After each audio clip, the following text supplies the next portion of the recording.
నారా లోకేష్ విద్యాశాఖ మంత్రి అయిన తర్వాత విద్యాశాఖ భ్రష్టు పట్టించాడంటానికి ఇది కూడా ఒక ఉదాహరణ.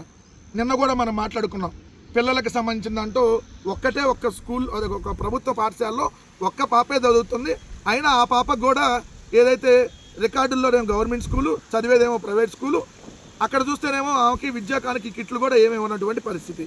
ఇక్కడ చూస్తే ఈరోజు ఫీజులపై సందిగ్ధం, ప్రవేశాలు ఆలస్యం, ఇంజనీరింగ్ కౌన్సిలింగ్కు విద్యార్థుల ఎదురు చూపులు. తెలంగాణలో ఇంజనీరింగ్ కౌన్సిలింగ్ స్టార్ట్ అయినా ఆంధ్రప్రదేశ్లో ఇంజనీరింగ్కి సంబంధించినటువంటి కౌన్సిలింగ్ ఇంకా లేట్ అయిపోతుంది. ఇది కేవలం ప్రభుత్వం తప్పిదం వల్ల. క్లియర్గా చూడండి, రాష్ట్రంలో ఉన్నత విద్యా సంస్థల్లో ప్రవేశాలకు నిర్వహించిన అన్ని పరీక్షలు ముగిశాయి. ఫలితాలు వెల్లడయ్యాయి. ఫలితాలు కూడా లేటుకి ఇచ్చారు ఏపీలో. ఏదైతే ఇంజనీరింగ్కి సంబంధించిన మనం ఎంసెట్ అనేవాళ్ళం కదా, అది అంతకుముందు అది. అయినా విద్యా సంస్థలకు ఫీజులు ఖరారు కాకపోవడంతో ప్రవేశాల కౌన్సిలింగ్ స్పష్టత కొరవడింది. తెలంగాణలో ఇప్పటికే ఇంజనీరింగ్ కౌన్సిలింగ్ ప్రారంభమై ఈ నెల 10 లోపు మొదటి విడత పూర్తవుతుంది, అంటే జూలై 10 లోపు.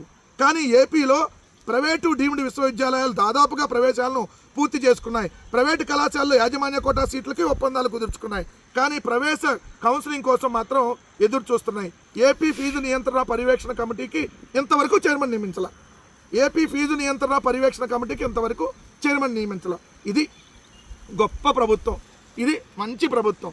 ఎందుకో తెలుసా? దీంట్లో ఒక పెద్ద కుట్ర ఉంది. ఏంటో ఆ కుట్ర చెప్తానండి.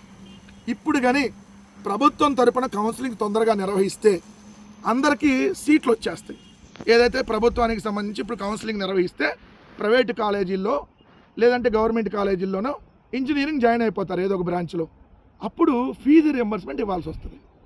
అదే ఇక్కడ డిలే చేస్తే ప్రైవేట్ యూనివర్సిటీలకు, డీమ్డ్ యూనివర్సిటీలకి వెళ్ళిపోతారు, లేదంటే వేరే రాష్ట్రాలకు వెళ్ళిపోతారు.